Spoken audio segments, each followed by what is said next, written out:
반갑습니다, 여러분. 주일 3부 예배 오신 여러분 주의 이름으로 축복하고 환영합니다. 저는 이제 오늘부터 여러분들과 4월에 남은 세 주를 확신에 관한 이야기를 좀 드리려고 합니다. 이 확신에 관한 문제는 굉장히 중요합니다. 확신의 반대말은 의심이겠죠. 이 의심은 굉장히 치명적인 질병일 수 있어요. 그리고 마치 노도와도 같은 흔히 파도라고 말하지 않습니까? 그 파도 위에 올라가 있는 배에 타 있는 사람들은 그 멀미를 하고 또 아무것도 못하고 고통스러워하고 하지 않습니까? 의심이라고 하는 독에 쏘인 자는 믿음의 생활을 옳게 하기가 너무 힘들어요. 그런데 제가 아직은 목회 경력이 짧기 때문에 정확치는 않을 수는 있겠으나 사실은 우리 가운데 이 의심의 문제가 상당히 많습니다. 어떤 의심입니까? 과연 내 기도가 응답받을 것인가? 그리고 나는 지금 옳은 길을 가고 있는 것인가? 그리고 내가 도착하게 될 그 도착지에는 나에게 승리의 면류관이 준비되어 있을까? 아니면 더 나아가서 지금 나는 이렇게 이름 없는 자로 여기서 그저 소시민으로 살아왔는데 나는 혹시 C등급의 인생 아닌 것인가? 이런 정도의 의심들이 우리의 마음을 찾아오기도 합니다. 근데 이 의심의 문제가 상당히 영적인 게 이것을 그냥 방치하다가 보면은 이것이 마음의 병으로 찾아오기도 하고 이 확신의 문제에서 흔들리게 되다 보면은 결국 오늘 신약 성경이 우리에게 약속해 놓고 있는 우리 탕자가 돌아올 때 어떻게 합니까? 아버지께서 자신의 입었던 옷을 다 벗어주고 신을 벗어주고 가락지를 끼워주면서 결국 잔치를 베풀거든요. 그게 신앙생활이라는 겁니다. 그런데 이 잔치의 자리에 참여하고 있음에도 불구하고 잔치의 풍성함을 다 누리지 못하고 기름진 것들도 누리지 못하고 신령한 복들에게도 참여하지 못하고 더 나아가서 오늘 하나님이 우리에게 원하시고 있는 성도로서의 삶의 그 소명과 기도자로서의 그런 사명들도 잃어버리게 되는 경우들이 상당히 많습니다. 의심의 문제는 굉장히 일상적인데 또한 치명적일 수 있다는 겁니다. 그래서 이제 오늘부터는 제가 몇 가지의 확신을 좀 잘게 쪼개서 여러분들께 주제별로 좀 말씀을 드리려고 합니다. 오늘은 승리의 확신, 다음 주에는 기도 응답의 확신, 그리고 4월 마지막 주에는 아직 뭐 할지 생각 못했네요. 거기까지 아직 생각이 미치지 못해서 이렇게 4월 내에 확신의 문제를 몇 개를 더 다루고 혹시 시간이 좀 모자라면은 좀 5월까지 확장을 해서 여러분들에게 우리 신앙생활에 있어야 되는 굉장히 중요한 확신의 문제를 여러분들에게 말씀드리려고 합니다. 자, 오늘은 그 중에서 승리의 확신이에요. 승리의 확신에 좀 전제되어져 있는 좀 질문, 중요한 우리의 주제되는 질문들이 있죠. 제자로서 우리가 승리할 것인가? 어떤 질문들입니까? 나는 정말 옳은 길로 가고 있는 것인가 지금? 그리고 그 길 끝에는 우리에게 승리가 있을 것인가? 이런 좀 의문들이 들어져 온단 말이죠. 왜 이것이 중요하냐면 그런 생각이 들어옵니다. 내게 승리가 주어질 것 같기도 하고 그렇지 않을 것 같기도 하기 때문입니다. 그리고 그것이 내가 어떻게 하느냐에 따라서 조금 달라질 것 같아요. 좀 잘된 성도, 그렇지 못한 성도가 존재할 것만 같습니다. 또 여기서 일종의 경쟁의식이 생겨나게 되어집니다. 성도들 중에서도 A급 성도 있고 B급 성도 있고 C급, 심지어는 F까지 내려가기도 하더라고요. 이런 정도의 성도가 있다라고 생각이 되어지고 여기에서도 한국인 특유의 그 경쟁의식과 또 비교의식과 그리고 세속적인 기준과 잣대를 들이대면서 과연 내 삶이 옳은 승리의 길로 가고 있는 것인지에 대한 의문과 그 물음표가 우리를 스스로를 끊임없이 괴롭히기도 합니다. 그래서 이렇게 세월을 그냥 보내다 보면은 우리가 믿는다는 외형은 있지만 사실 우리의 삶의 모습이 믿지 않은 자들과 그리 다르지 않은 모습으로 있는 경우들을 보게 되어집니다. 우리 성도 한 사람 한 사람이라고 한다면 여러분 저와 같은 특별한 사명을 받은 말씀의 종으로서의 사명은 굉장히 고귀하고 영광스럽고 특별한 사명인 것은 맞죠. 그런데 저는 믿기로는 또 신약 성경이 그렇게 말하고 있는 바대로라면 여러분 한 분 한 분이 성도로 부름받은 데에는 하나님의 풍성한 잔치를 누리도록 부르고 있고요. 더불어서 여러분 한 사람 한 사람이 지금 어떤 상황이 있든지 누구에게나 하나님이 사명을 주신 겁니다. 소명의 길을 걸어가라고 하고 있어요.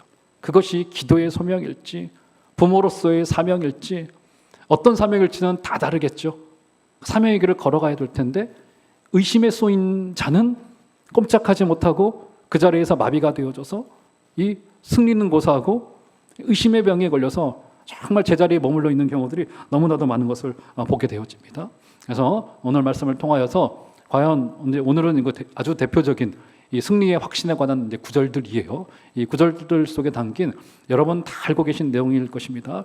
이 구절들을 바라기는 제가 잘 설명하기를 바라겠고 여러분 잘 좀 들어주셔서 오늘 제자로서 오늘 우리 하나님이 이미 우리에게 허락하시고 선물과도 같이 주신 이 승리가 우리에게 어떤 좀 색깔들을 가지고 있는지를 좀 살펴보고 은혜를 나누고자 합니다. 먼저 오늘 본문에 들어가시기 전에 8장 15절로 가보시면 한 가지 좀 전제를 좀 짚고 좀 넘어가야 될 필요가 있을 것 같습니다. 자, 15절 보시면 중요해요. 15절 나같이 한번 한 소리로 읽어보도록 하겠습니다. 시작. 너희는 다시 무서워하는 종의 영을 받지 아니하고 양자의 영을 받았으므로 우리가 아빠 아버지라고 부르짖느니라. 네, 어떻게 말합니까? 우리가 하나님의 자녀된 것을 무서워하는 종의 영이 아니라 양자의 영을 받았다고 말합니다. 그러니까 지금 이 로마서 8장은 적어도 우리의 구원을 어떻게 묘사하고 있냐면 우리가 하나님의 자녀된 것으로 묘사하고 있습니다. 그러니까 우리가 하나님의 종이 아니요 하나님의 자녀되었다고 말합니다. 너무 뻔한 것을 진지하게 이야기를 하죠. 늘 하나님의 자녀라고 이제 우리가 이야기하고 있기 때문에. 근데 이게 너무 일상의 언어이기 때문에 이 안에 담긴 그 중요성과 무게감을 우리가 너무나도 잊기 쉬워요. 오늘 지금 사도 바울 선생도 이것을 조금 더 무게감 있게 설명하기 위해서 어떻게 표현해 놓고 있냐면 그냥 자녀라고 말하지 않고 우리로 양자되었다고 말합니다. 양자되었다는 말이 어떤 의미입니까? 양자되었다는 것은 입양되었다는 의미예요. 입양되었다. 입양되기 전에는 어떻습니까? 입양되기 전에는 아브라함에게 엘리에셀이라는 그 종이 있었던 것처럼 그 입양되기 전에는 종이었다고요. 여러분 종은 어떻습니까? 종은 주인이 가지고 있는 자산들을 활용할 수는 있습니다. 자산들로부터 혜택은 누릴 수는 있어요. 하지만 그 그 주인의 것이 종의 것은 아니에요. 이 차이가 있는 겁니다. 그런데 오늘 성경이 우리가 설명해 놓고 있기로는 우리가 무서워하는 종의 영을 받은 것이 아니라 우리가 양자의 영을 받아서 우리가 입양되어졌다고 표현을 합니다. 입양되어졌다고 표현을 해요. 여러분 그래서 우리가 자녀되어졌다는 것 속에 담겨진 중요한 첫 번째 개념이면서 오늘 말씀의 전제로 여러분들이 반드시 확인하고 넘어가셔야 될 것이 무엇이냐면 우리가 자녀되었다는 것에는 우리가 하나님의 상속자가 되었다는 의미도 가지고 있어요. 상속자가. 종이 아니고 우리가 입양된 자녀이기 때문에 우리가 하나님의 모든 것을 다 상속하여서 그분의 유산과 그분의 가산과 그분의 자원과 그분의 그 능력 모든 것이 이미 자녀되었다는 것 속에서는 이제 포함되어져 있는 거라고요. 그래서 그것을 설명하기 위해서 우리로 양자되었다라고 말하는 겁니다. 여러분 이제 우리나라 문화권에서는 이 입양이 굉장히 좀 어색합니다. 왜냐하면 이제 우리는 이제 혈통 중심의 문화고 족보 중심의 이제 가정 문화이기 때문에 이제 다른 성씨의 그 어린 아이를 데리고 오는 것을 굉장히 좀 꺼려해요. 근데 사실은 이제 서구는 그렇지는 않습니다. 영국도 그렇고 특별히 미국 같은 경우는 이 입양의 문화가 굉장히 활발합니다. 아주 활발해요. 그래서 특별히 이제 기독교인 이 공동체 문화에서는 굉장히 활발하고요. 아마 우리 교회 정도 되는 이제 공동체 정도의 사이즈 되면은 이 가운데는 반드시 이제 입양한 아이들이 다수 있는 정도가 됩니다. 여러분 나중에 한번 검색을 한번 해보십시오. 미국은 이 입양 문화가 굉장히 활발해서 지금도 굉장히 특별히 기독교인들이 입양에 앞장서고 있어요. 여러분 그들이 왜 그렇게 입양에 앞장서냐면 단순히 윤리적이고 도덕적인 이유가 아닙니다. 왜냐하면 성경이 이 양자 삼는다는 것을 구원으로 설명해 놓고 있거든요. 그러니까 지금 우리의 구원을 확인하는 작업입니다. 이게 구원을 확인한단 말이죠. 입양된 자가 누리는 그 특권이 뭐냐면 입양된 자는 그 아버지의 모든 것들을 전부 다 유산과 그 유업으로 이을 그 상속의 개념이 그 가운데 포함되어져 있는 거라고요. 그래서요 우리나라 흔히 그 수저론 이야기를 하지 않습니까? 누구는 금수저를 물고 나왔네, 누구는 은수저, 흙수저 물고 나와서 억울하다, 공정과 정의가 사라졌다 이런 말들 많이들 요즘에 이제 회자되고 있지 않습니까? 그런데 저와 여러분들이 반드시 확인해야 될 문제는 뭐냐면 우리 모두 금수저예요. 왜요? 하늘 아버지가 우리를 양자 삼아 주셔서 우리를 자녀 삼아 주셨기 때문에 우리는 정말 그 영적인 금수저를 물고 나온 자들이라고요. 여러분 이 사실을 꼭 믿으시는 은혜가 있기를 바랍니다. 그래서 성경 속에서 우리로 하나님의 아들이요 딸이라고 규정할 때는 거기에 어떤 개념이 포함되어져 있냐면 우리가 상속받을 자로 되어졌다라고 하는 그 개념이 여기에 포함되어져 있는 거라고요. 그러니까 이것은 잘못입니다. 어떤 게 잘못이냐면 나는 구원을 받았고 그 뒤에 복을 받기 위해서 플러스 복이 필요하다. 이러면 신앙의 열심을 가리키는 말이라고 저는 이해를 하고 넘어갑니다만은 원칙으로 따지자면 틀린 말이에요. 적어도 오늘 본문에 따르면. 오늘 본문은 우리로 하나님의 자녀된 것을 구원이라고 이야기를 하는데 자녀됐다는 것 속에는 이미 상속이 포함되어져 있는 거예요. 이거는. 그걸 요구할 필요가 없는 겁니다. 이미 그 놀라운 개념이 포함되어져 있는 거예요. 여러분 한번 생각을 해보십시오. 모든 비인격적인 종교에는요 일정의 특징이 한 가지가 있는데 그게 뭐냐면 가장 두드러진 특징 중에 하나가 뭐냐면 비인격적인 종교는 절대자를 보여주질 않습니다. 절대자를 정확히 알려주질 않아요. 신에 대해서. 그래서 우리가 하는 것에 따라서 그 절대자가 당신의 뜻을 보여줄 수도 있고 보여주지 않을 수도 있고 뭐 이런 개념을 가지고 있는 것이 이제 비인격적인 종교의 특징이란 말이죠. 그래서 거짓 종교 같은 경우는 이제 어떤 것을 주로 하냐면 우리의 상상 속에 있는 신들을 우리의 열심과 정성으로 달래드려야 될 것만 같은 그런 생각을 가지고 있습니다. 전전긍긍합니다. 그 신에 대해서 정확히 알 수가 없어요. 정확히 알 수 있는 개념은 그 신에게 우리가 정성을 들이면 조금 더 마음이 열려져서 우리에게 잘해줄 수 있을 것이다라고 하는 막연한 기대감을 가지고 있습니다. 신을 달래서 더 나은 것을 받고 싶다는 거죠. 그런데 적어도 그 개념은 오늘 로마서 8장에 의하면 틀린 개념입니다. 왜냐하면 우리로 어떻게 말하냐면 우리로 하나님의 자녀라고 말하고 있기 때문에 이게 굉장히 중요합니다. 여러분 만약에 여러분 한번 상상을 해보십시오. 여러분의 자녀가 제가 방금 말씀드린 대로 거짓 종교가 하고 있는 것 그대로 하고 있다면 어떻게 하시겠습니까? 우리의 자녀가 우리에 대해서 그렇게 취급을 해요. 우리를 잘 알지 못해서 우리의 마음을 달래면 상속을 해주고 달래면 더 좋은 걸 주고 그러지 않으면 덜 좋은 것을 주고 우리 자녀들이 우리에 대해서 그런 개념으로서의 부모를 상상하고 있다고 생각해 보십시오. 여러분 그거는요 거의 부모에 대한 거의 모욕에 가까운 거잖아요. 그렇지 않지 않습니까?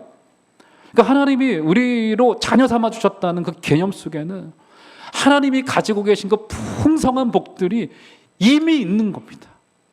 사실은 구할 게 아니에요. 그것은 이미 있는 거고요. 이미 우리 가운데 있는 거고요. 그래서 이 비인격적인 종교나 거짓 종교는 늘 아마 기독교를 제외한 모든 종교가 그럴 거예요. 중간에 영매를 두거나 중간에 중개인을 둡니다. 왜요? 그 절대자를 알 수 없기 때문에 더 잘할 수 있는 영매나 중매자를 둔단 말이죠. 중매자가 나보다 훨씬 더 잘합니다. 나 대신 간구를 해줘요. 그럼 어떻습니까? 그 신의 마음이 열려져서 우리에게 더 좋은 것을 줄 거라 생각합니다. 그런데 여러분 절대로 기독교는 그런 종교가 아닙니다. 이미 우리가 구원받은 것 속에 자녀되었다는 것 속에 하나님의 풍성한 복이 약속되어져 있는 거라고요.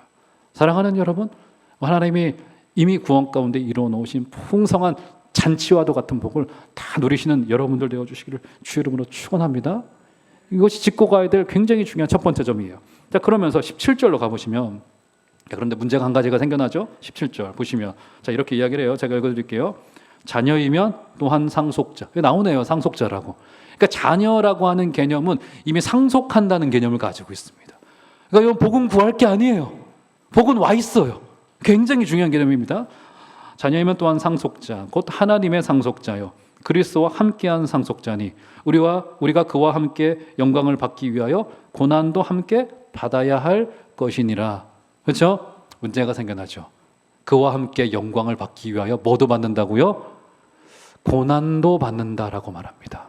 그러니까 우리에게 그 D-Day는 승리로 확정이 되어졌는데 V-Day, 빅토리를 향하여 승리를 향하여서 가고 있는 그 D-Day와 V-Day의 한 중간에 우리는 서 있단 말이죠. 그래서 이제 여기에서 하나님의 우리를 향한 그 사랑이 흔들릴 때도 있고 우리 가운데 의심이 찾아와서 확신이 흔들려질 때가 있단 말이죠. 자, 그래서 저는 지금 이제 오늘부터 이 31절 지금부터 31절부터 39절까지에 있는 여러 개의 바울이 활용한 그 수사적인 문법이 좀 있습니다. 그것을 가지고 우리의 이 구원의 확실성이 얼마나 대단한 것인지를 다시 한번 좀 확인을 해보는 시간이 되었으면 좋겠습니다. 자, 몇 가지의 반문, 질문을 활용하여서 오늘 바울이 우리의 구원의 확실, 승리의 확실을 설명해 주고 있어요. 자, 먼저 이제 31절과 32절로 가보시면 어떤 이야기를 해주고 있냐면, 자, 이렇게 말합니다. 제가 읽어드릴게요. 31절부터 보시면, 그런즉 이 일에 대하여 우리가 무슨 말 하리요? 만일 하나님이 우리를 위하시면 누가 우리를 대적하리요? 여기 질문이 등장하죠? 질문인데 사실상은 수사적인 반문에 해당되어집니다. 어떤 질문을 던집니까? 만일 하나님이 우리를 위하시면 누가 우리를 대적하리요? 하나님이 우리를 편들어 주시는데 과연 누가 우리를 대적하리요? 자, 이 질문을 주고 있는 거라고요. 그러니까 이 반문 속에 담겨져 있는 중요한 뜻이 뭐냐면 하나님의 사랑에 대한 확신이에요. 하나님의 사랑에 대한 확신. 하나님이 끝까지 우리 편을 들어주시기에 누가 우리를 대적할 수 있겠습니까? 라고 하는 굉장히 중요한 이 반문에 해당되어집니다. 사실상 질문이라기보다는 확신에 가깝죠. 여러분, 마귀도요, 이 점에 대해서 의심하게 만듭니다. 하나님의 사랑을 의심하게 만드는 수법을 활용을 해요. 여러분, 하나님의 사랑은 무조건적인 사랑입니다. 끝까지 우리를 사랑하시는 사랑이세요. 근데 이 마귀는 승리의 확신을 흔들기 위해서 하나님의 사랑을 의심토록 만들어요. 어떻게 우리가 스스로에게 질문을 합니까? 아니, 하나님이 나를 이렇게 내버려 두시다니 나에게 관심이 덜하시구나. 아니면 왜 하나님이 왜 나에게 원치 않는 일들을 허락하여 주셔서 나를 왜 이 자리에 던져 놓으셔서 나를 왜 그 인간을 만나게 하셔서 나를 왜 이 어려운 일을 닥치게 하셔서 왜 그러시는 걸까? 나를 사랑하지 않으시는구나 라고 하는 질문을 스스로에게 던질 때가 굉장히 많단 말이죠. 그래서 예수를 믿은 지 오래되었건 그렇지 않던 간에 이 의심의 증세는 많고 적음의 차이가 있지 누구에게나 찾아올 수 있는 굉장히 치명적인 문제입니다. 예를 들어서 그 위대했던 엘리야 선지자도 어땠습니까? 전쟁을 치르고 나서 어때요? 마음에 의심이 찾아 들어오기 시작합니다. 그러자 한 나무 아래 가서 하나님께 어떻게 간구합니까? 저를 차라리 죽여주세요 라고 할 정도로 하나님의 사랑에 대한 의심의 문제는 우리에게 굉장히 치명적인 문제로 되돌아올 때가 있습니다. 하나님이 나를 사랑하신다면 어찌 이럴 수 있는가 하는 이런 영적인 버릇은 결코 남의 것이 아니고 누구에게나 찾아올 수 있는 굉장히 흔한 문제이면서도 더불어서 굉장히 치명적인 문제일 수 있어요. 자, 그런데 이것에 대한 대답을 우리 바울 선생이 어떻게 주고 있느냐? 32절 가보세요. 한번 보시겠어요? 32절 한번 다 같이 중요한 구절이니까 한번 읽어보도록 하겠습니다. 시작. 자기 아들을 아끼지 아니하시고 우리 모든 사람을 위하여 내주신 이가 어찌 그 아들과 함께 모든 것을 우리에게 주시지 아니하겠느냐? 어떤 답을 줍니까? 하나님이 자기 아들을 아끼지 아니하시고 내어주신 그 사실을 미루어 보아서 우리가 알 수 있는 게 뭐냐면 그 독자 아들 예수 그리스도도 아끼지 아니하시고 우리에게 주셨는데 뭐든 하나님이 우리에게 주시지 않겠느냐? 이 말이 되어진다고요. 여러분, 지금은 이제 그렇지 않습니다만 지금은 이제 워낙 이제 독자가 흔하죠. 저 같은 경우만 하더라도 애들이 셋이지만 이제 어쨌든 아들은 하나이지 않습니까? 근데 과거에는 어땠어요?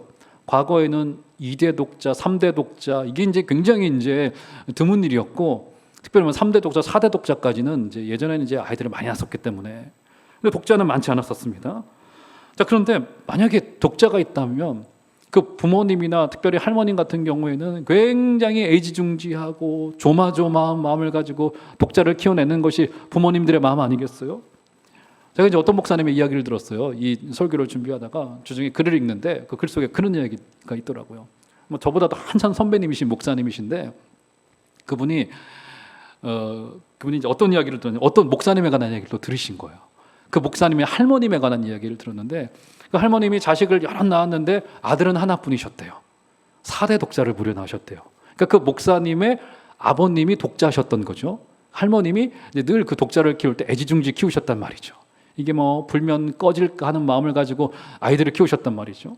근데 그 가정이 대대로 기독교 집안이었다고 합니다. 이 첫 선교사 때부터 굉장히 오랜 기간의 기독교 집안이었대요.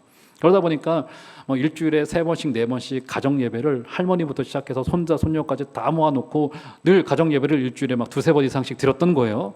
그런데 재밌는 게 뭐냐면 가정 예배를 할 때 이제 대표 기도를 돌아가면서 하지 않습니까?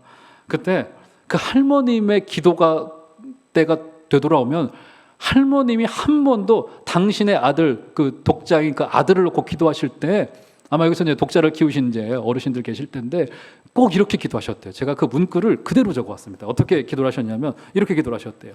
하나님, 이 귀한 외아들 주시고 이 아들과 함께 늙도록 살게 해주시니 정말 감사합니다. 이 감사의 제목이 뭐냐면 아들과 함께 늙어가는 게 감사 제목이에요. 감사 제목. 그리고는 이 할머니께서 늘 그렇게 눈물을 줄줄 흘리셨대요. 사실 저는 이해는 안 돼요. 딸들도 이쁜데, 딸들이 더 이쁜데 이게 아들 때문에 이제 그렇다니까. 근데 이제 어미의 마음이 아니고서는 이 마음을 이해할 수가 없는 거죠. 다시 읽어드릴게요. 하나님, 이 귀한 독자 주시고 이 아들과 함께 늙도록 살게 해주시니 감사합니다. 이렇게 기도하시면서 눈물을 줄줄 흘리셨대요. 그래서 이 어린 시절에 이 목사님이 그 할머님의 오랜 시절에 그 기도를 한 번도 잊지 않고 있었고, 이게 아마도 신약 성경에서 독자를 설명하고 있는 그런 느낌이 아닐까, 이런 깨달음이 있었다라고 하더라고요. 독자는 그런 거죠. 독자는.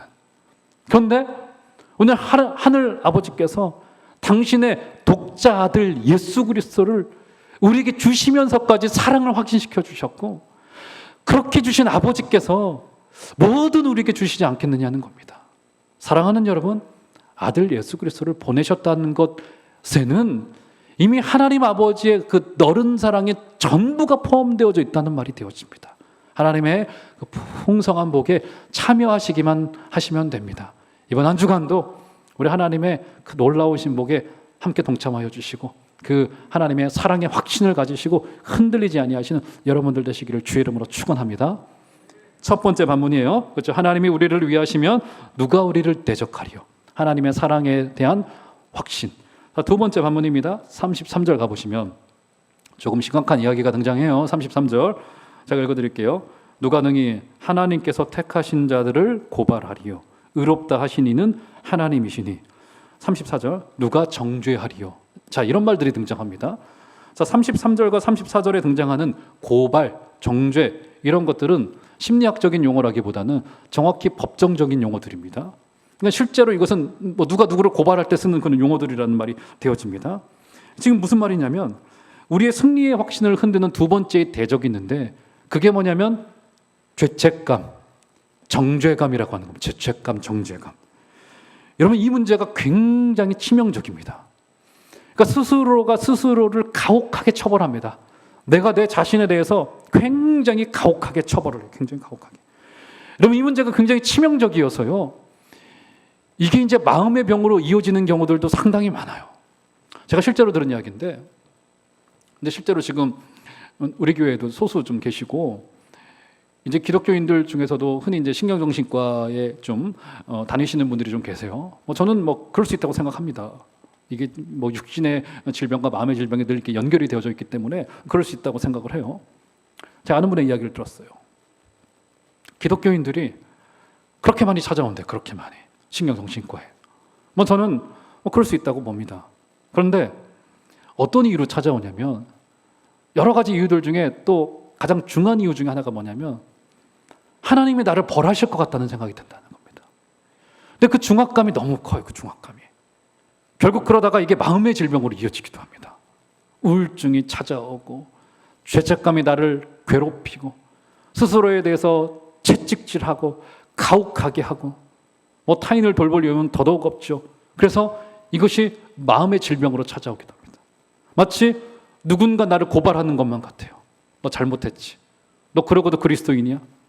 네가 그러고도 하나님의 자녀라고 말할 수 있어? 라고 하면서 스스로에 대한 채찍질을 가혹하게 내려요.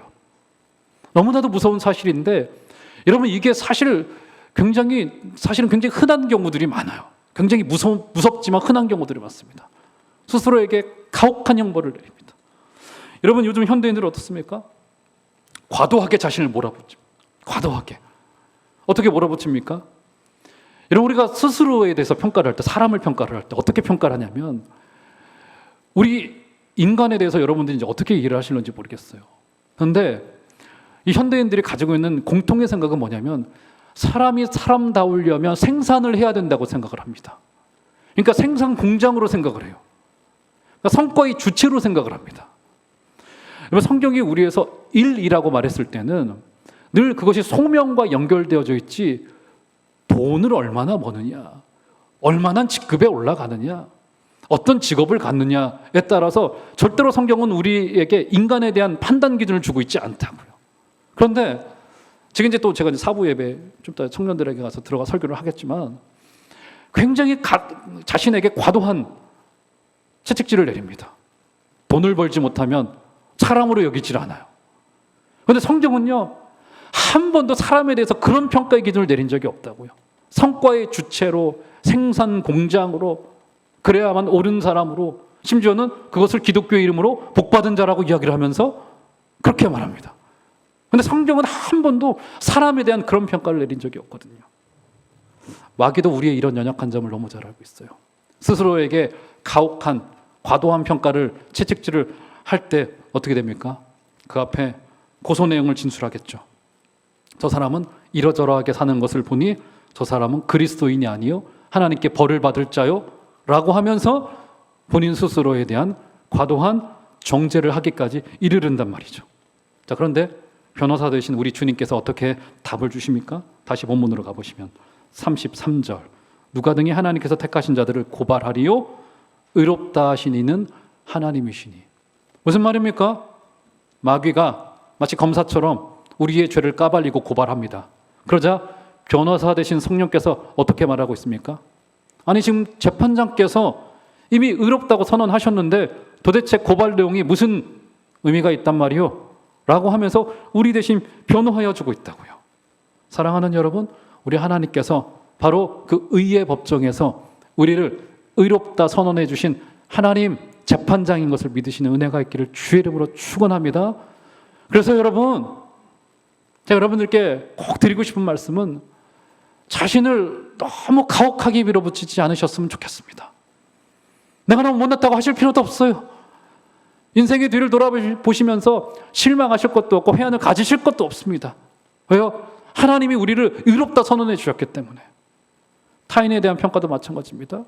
언제부터인가 우리가 생산하지 않고, 여러분, 업적을 내지 않으면 사람으로 보질 않아, 취급하지 않는 이 생명에 대한 가치가 점점 더 줄어들고 있는 이때를 바라보게 됩니다. 성경은요, 사람에 대해서 그 사람이 사랑을 갖고 있느냐, 그 사람의 기도가 타인을 향하고 있느냐, 그 사람이 사람을 섬기고 있느냐로 그 사람의 정말 좋은 그리스도인됨을 말할런지는 몰라도 한 번도 성과의 주체로 말하고 있지 않다는 겁니다. 사랑하는 여러분, 여러분에 대한 과도한 평가, 타인에 대한 가혹한 평가 다 내려놓으시고 아무도 여러분을 정죄하지 않습니다. 여기 서 있는 목사를 비롯해서 누구도 여러분을 정죄할 수 없어요. 왜요? 하나님이 여러분을 의롭다고 선언하셨기 때문에. 타인을 바라보실 때도 마찬가지입니다. 그 사람을 있는 그대로의 피조물로서 받아들여 주시고 그 사람을 사랑하여 주시고 섬겨주시는 우리 복된 은혜 있으시기를 주의 이름으로 축원합니다. 자, 이렇게 하시면서 오늘 세 번째 반문으로 한번 가보도록 하겠습니다. 세 번째 반문이면서 우리에게 중요한 결론과도 같은, 자, 8장 35절 보시면 이렇게 말합니다. 누가 우리를 그리스도의 사랑에서 끊으리요. 세 번째 반문입니다. 누가 우리를 그리스도의 사랑에서 끊으리요. 환난이나 공고나 박해나 기근이나 적신이나 위험이나 가리랴. 여러분, 이것이 얼마나 심각했던지 36절 보세요. 기록된 바 우리가 종일 주를 위하여 죽임을 당하게 되며 도살당할 양같이 여김을 받았나이다 함과 같으니라. 말씀을 인용할 정도로 우리 가운데 고난이 찾아올 수 있습니다. 그때 흔들립니다. 승리의 확신이. 그때 37절 한번 보실까요? 37절 다 같이 한번 읽겠습니다. 시작. 그러나 이 모든 일에 우리를 사랑하시는 이로 말미암아 우리가 넉넉히 이기느니라. 그렇기 때문에 누가 우리를 그리스도의 사랑에서 끊으리요 라고 하는 반문으로 우리에게 승리의 확신을 주고 있는 겁니다. 그래서 어떻게 말합니까? 우리가 이기되 어떻게 이긴대요? 넉넉히 이긴다고 말합니다. 넉넉히. 이 부분을 어떤 사람은 어떻게 표현을 했냐면 이 승리를 어떤 선을 넘어가는 승리 이렇게 표현을 하더라고요. 37절에 있는 넉넉히 이긴다는 이 승리가 어떤 선을 넘어서는 승리입니다. 그러니까 이것을 우리말로 표현하자면 아마도 이 압승, 대승, 아마 이 정도로 말할 수 있을 것 같아요. 일본과 축구할 때 5대0으로 이겼어요. 그러면 압승, 대승 이렇게 표현하지 않습니까? 그러니까 우리가 이제 턱걸이 하듯이 하는 승리가 아니라는 거예요. 우리의 승리라고 하는 것은. 우리에게 보장되어져 있는 승리가 어떤 승리인 겁니까? 완전한 승리, 이 압승, 이 대승이라는 겁니다.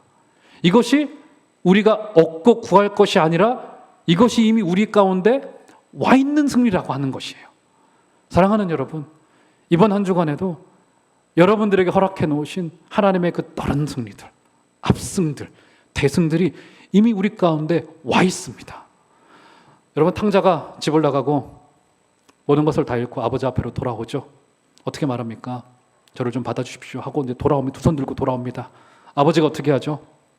신발이 벗겨지는 것도 모른 채 맨발로 나가서 그 아들을 맞이합니다. 그리고는 와락 끌어안죠. 왜 와락 끌어안았습니까? 예, 동네 사람들의 그 돌팔매질, 율법에 의하면 그렇게 나간 아들은 동네로 돌아올 때 돌팔매질로 죽게 되어져 있었습니다. 내가 대신 돌 맞겠다는 겁니다. 그것은 와락 안아줍니다. 아버지가 입었던 옷을 벗어서 그에게 벗겨줘요. 가락지를 끼우고 신을 신겨줍니다. 그럼 어떻게 해요? 살찐 송아지를 잡아서 마을에 잔치를 벌여줘요. 여러분, 이것 전부가 돌아오는 자에게 약속되어져 있는 풍성한 복인 거라고요. 사랑하는 여러분, 여러분 복은 구하시되 이미 우리에게 와 있다는 것을 잊지 마시고 이 승리의 확신을 가지시고 이 땅을 살아내신 여러분들 되시기를 주의 이름으로 축원합니다. 그래서 이번 한 주간에도 이 코로나19로 어두운 터널과도 같아요.